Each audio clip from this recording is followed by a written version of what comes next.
यह नेटिजन द्वारा ली गई एक घटना है। बीजिंग की 330 बस जो 30 साल से अधिक समय से गायब थी, फिर से दिखाई दी। यह बीजिंग के लोगों के लिए एक वास्तविक अलौकिक घटना है जिससे लोग डरते हैं। एक दिन स्टेशन पर 3 लोगों ने बस रोकी।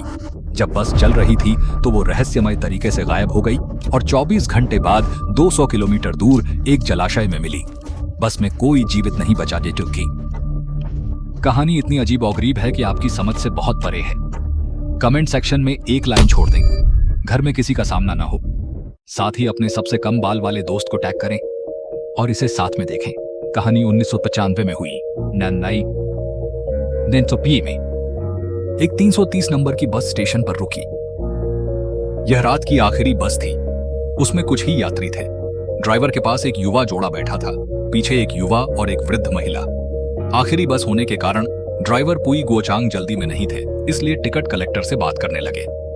अचानक पुई ने ब्रेक लगाया और देखा 3 लोग बीच सड़क पर खड़े थे। पुई ने उनकी पोशाक देखी जो कि प्राचीन कपड़ों की थी। हालांकि यह उन्हें अजीब लगा, उन्होंने आखिरी बस होने के नाते उन्हें बस में चढ़ने दिया।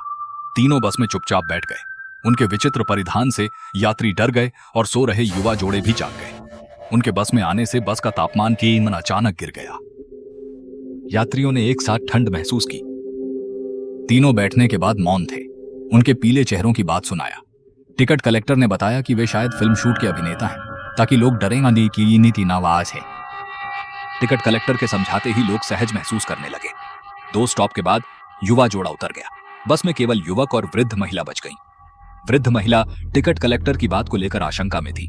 कभी कभी पीछे देख रही थी कि बीता कभी उन तीनों को पीछे देखा। वे बिल्कुल स्थिर थे, जैसे कि मृत हों। वृद्ध महिला को संदेह हुआ। अचानक उठकर आगे बैठे युवक की गर्दन पकड़ ली और जोर से चिल्लाई, तुम चोर हो, मेरा पर्स चोरी कर लिया। युवक ने पर्स नहीं चुराने की सफाई दी, लेकिन महिला ने कहा, जरूर तुमने चुराया क्योंकि तुम सबसे पास थे। फिर वृद्ध महिला युवक का हाथ पकड़कर ड्राइवर के पास ले गई। उसने कहा कि वह युवक को पुलिस स्टेशन ले जाना चाहती है। महिला की बात सुनकर युवक भी चिंतित हुआ, इसलिए कहने लगा, चलो चलते हैं, किसे डर लगता है। दोनों बस से उतर गए। युवक ने पीछे की सीट को देखते हुए कुछ सोचा। ऐसे मामलों में ड्राइवर ने सोचा कि इससे बेहतर होगा कि बचे हुए 3 लोगों को ले जाकर बाहर ले जाए। बस थोड़ी दूर चलने के बाद युवक ने कहा कि वह पुलिस स्टेशन जाना चाहता है, अपनी सफाई देने के लिए। लेकिन वृद्ध महिला ने कहा, युवक आपको मुझे शुक्रिया कहना चाहिए, क्योंकि जब हवा उनके लंबी पोशाक पर लगी थी, वे तीनों बिना पैरों के थे। युवक ने भी इसे समझ लिया।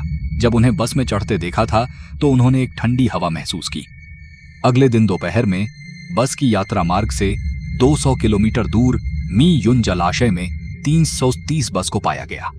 जब उसे खींचा गया तो 5 लाशें थीं, जिसमें 2 ड्राइवर और टिकट कलेक्टर थे, जबकि 3 उन यात्रियों की थीं जो किंग राजवंश के कपड़े पहने थे, लेकिन उनकी पहचान का पता नहीं चल सका। सबसे अजीब बात यह है कि उन तीनों की लाशें पहले से ही सड़ चुकी थीं। बाद में विशेषज्ञों ने पाया कि बस में तेल इतनी दूरी तय करने के लिए पर्याप्त नहीं था, और जब तेल की जांच की गई तो पाया वह तेल नहीं बल्कि कुछ मानवीय रक्त जैसा था। किसी ने कैमरा जांचा और पाया कि मार्ग पर ऐसी कोई बस नहीं दिखी थी। यह घटना आज भी बीजिंग में एक रहस्यमय और भयावह घटना मानी जाती है।